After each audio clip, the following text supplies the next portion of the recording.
In this video, we want to see how we can graph the function f of x equals the sine of x. And then we'll look at some more complicated transformations where we're adding constants a, b, c, and d, and we can stretch and move this function and see how we can graph that. We'll start with our basic function, y equals the sine of x. And as we're graphing this, we want to kind of keep in mind the unit circle. So you've probably learned some things about the unit circle, and this just helps us to know some exact values of some special angles. Any angle can have a sine. We can find the sine of any angle, but we want to keep in mind the special ones. The special ones just help us get some nice, neat points.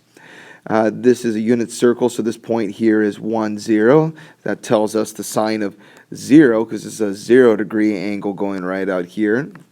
Okay, that's a 0-degree angle, or 0 radian. We're going to talk in radians here. Is 1, 0. And remember, the first number is the cosine of 0, and this is the sine of the angle 0, or in general, sine of theta. Okay, so this angle right here, for example, pi over 6, that's this angle right here. The coordinates here are root 3 over 2 and 1/2. And this is the number that we want to look for. This number here, that's the sine, that 1/2. So the sine of pi over 6 is 1/2. All right, so let's go ahead and graph some here. Here we have our x values, our x-axis, or sometimes we call this our theta axis. These are the angles. So we're saying when the angle is 0, what is y? Y is the sine of 0. So if we have y as the sine of 0, the sine of 0, we think about that. Well, the sine of 0 is 0, this angle here. All right, so when x is 0, y is 0. All right, let's give ourselves a scale here. Let's call this 1, and let's call this -1. All right, so what if we have... Let's go to our next nice neat angle. Now notice here the scale drawn in, this is pi over 2 and this is pi. Notice I've chosen to break pi up into 6 intervals, 6 lines, 1, 2, 3, 4, 5, 6. So since it's divided by 6, this angle right here is pi over 6. So pi over 6, well, we know y equals the sine of pi over 6.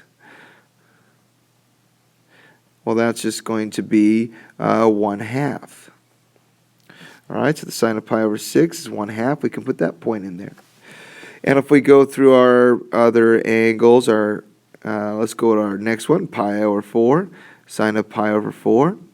Well, we know from our unit circle, I work with angles, that that's root 2 over 2. Okay, now root 2 over 2, if you plug that in your calculator, that's about 0.7071. All right. So now where on this graph is pi over 4? Well, pi over 2 is here. So halfway between 0 and pi over 2 should be pi over 4, and that would be right here.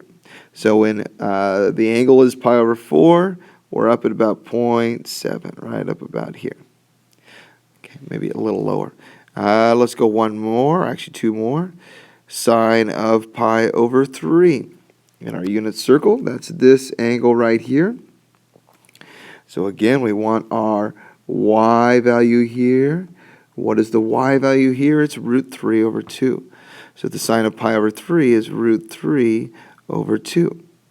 And if you do square root of 3 divided by 2 in your calculator, we should get...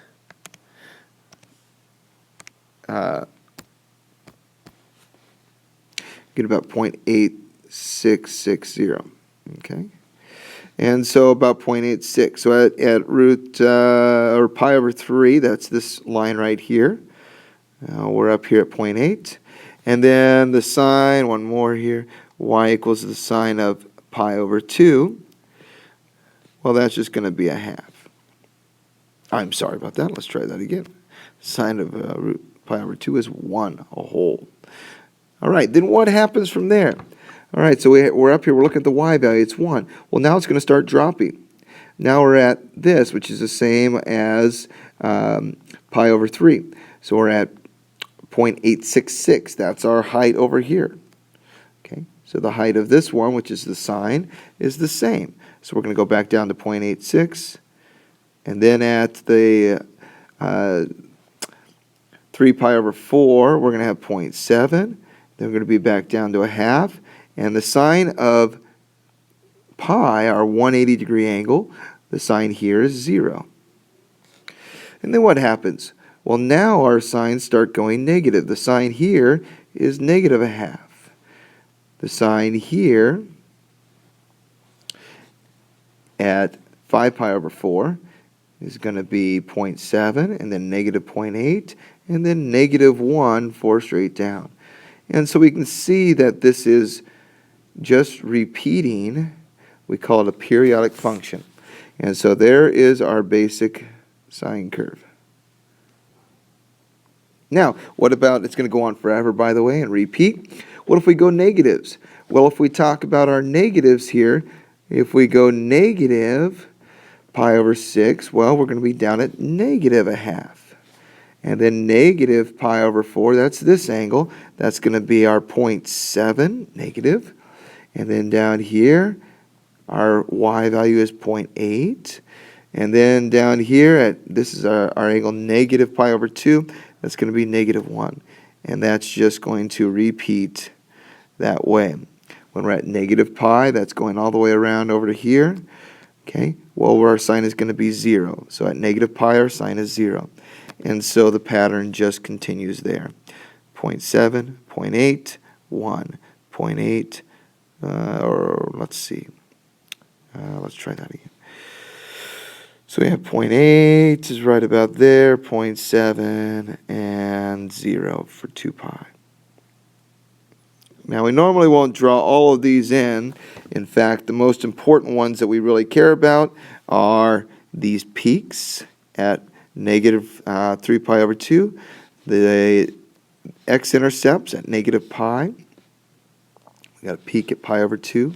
We have a valley at negative pi over 2 and 3 pi over 2. All right, so keep in mind those important points, the zeros, the peaks, and the valleys. All right, and we'll use those to make this a lot quicker. Well, what if we throw a 2 in front here? 2 times the sine of x. Well, if we think about those peaks and valleys that we just had a few minutes ago, for plain old sine of x, I'm going to draw those in real quickly here. We're going to have 0 at pi over 2, we're up at 1. At pi, we're back at 0, down at negative 1, pi over 2. And then this is going to be the opposite. Negative pi over 2, we're down at negative 1, and so on and so forth. Okay, so those are the key points for y equals the sine of x. Well, if we double it, this doubles the y value, so this doubles the height. So each of these y values will be doubled. All right, so y over 2 here, well, first of all, 0, height of 0 is going to stay the same. This height of 1 is going to jump up to 2. We're going to double the height. And so we get this point up here. 0 times 2 is 0. Negative 1 times 2 is negative 2. 0 times 0 is 0. Again, we're just doubling the y value. And we have negative 1 times 2 is negative 2. So we'll go negative 2. 0 times 2 is 0. 1 times 2, is 2. And 0, 0. So the red points there are what we're going to use to graph. And we'll get this curve here. Now, one helpful thing, you might notice this if we go back. Okay, another useful one is notice this. If we go in a third, we're up at a half. We go in from this pi in a third, actually from the 0, we go in a third, we're up at a half. Okay, down at a half, down at a half. Well, let's see if we can use that. So that can be helpful to just get some easy points in between. If we go over to pi over 6, normally it's a half. We're going to double it. It's a 1. So that gives us just another little point there. Here from this 0, if we go this way, Usually it's a half. We're going to double it. It's going to be up at 1. So that gives us some intermediate points here going in of pi over 3. I'm sorry, pi over 6. Here we're going to be down there. Here we're going to go in. I'm going to be there. And instead of going to the halves, we're going to the 1. So those are some quick, easy ones. Now we can get a pretty nice graph.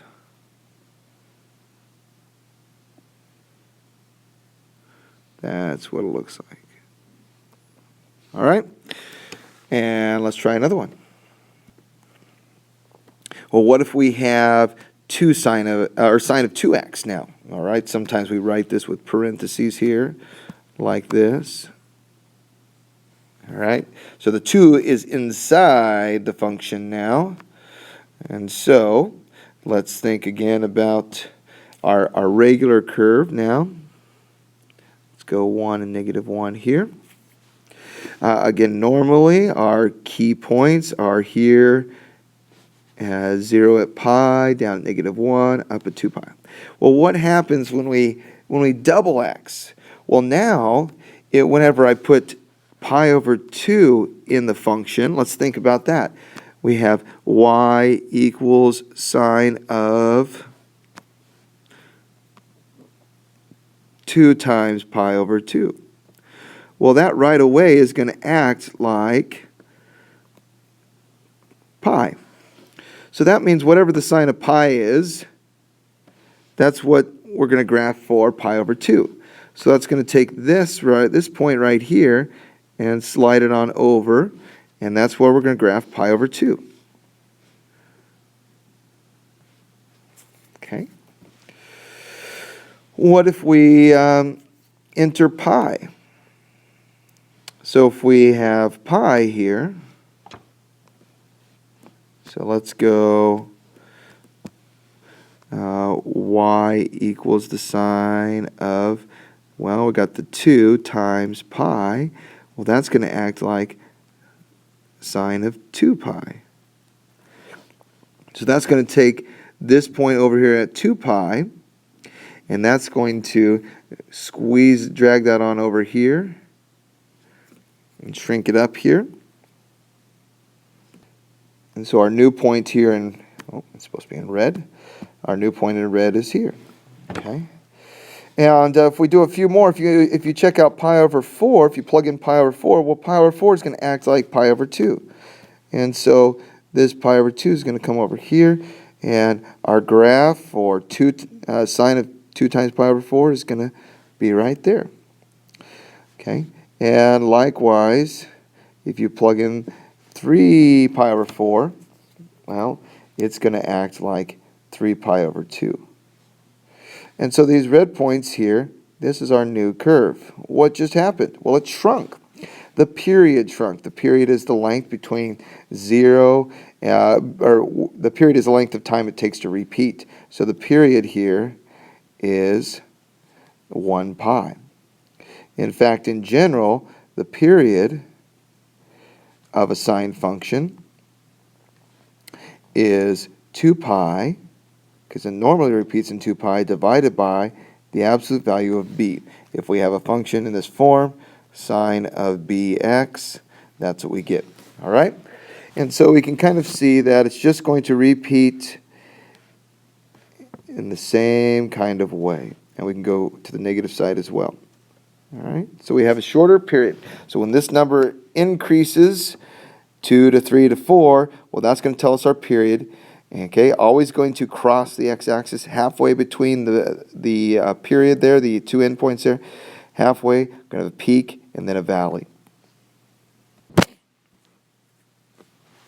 And one more here, we're going to have some shifts.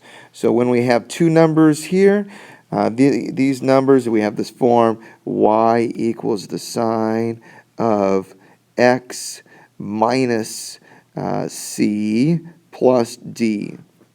Well, this, just like other functions, this is going to move it left or right. This right here is going to move it up or down. Okay? All right, so here, let's go ahead and quickly plot our points once again. 1, negative 1. All right, our points for y equals the sine of x. So we got our points here, our maximums, our minimums, and our zeros. And we want to find those like so.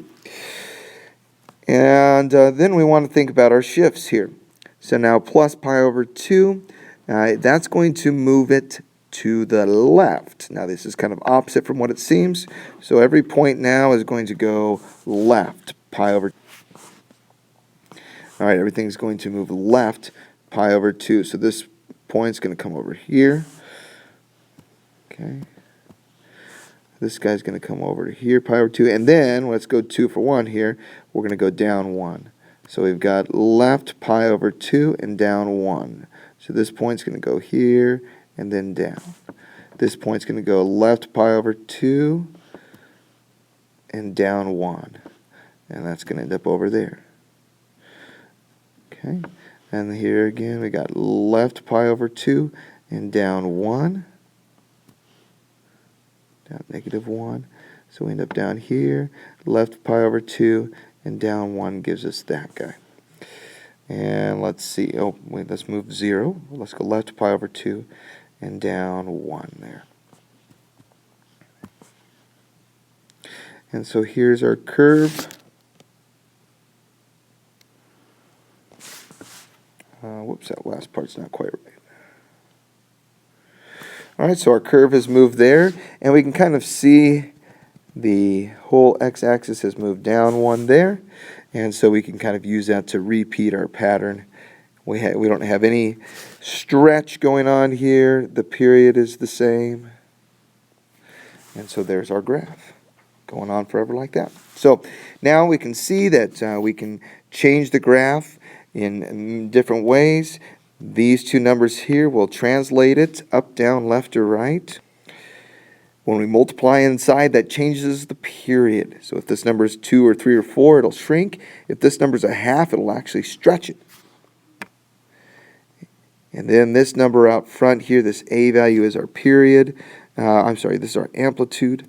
So this here will change our amplitude. So y equals a times the sine of x. This gives us an amplitude of a. Okay, absolute value of a. Amplitude here is just this distance there. Okay, and one other thing too, if this is negative, we didn't do an example of that, but if we did negative, it would flip everything upside down. So there's the key points for graphing the sine of x. Look for those zeros and maximums and minimums, and you'll be able to graph just fine. So good luck.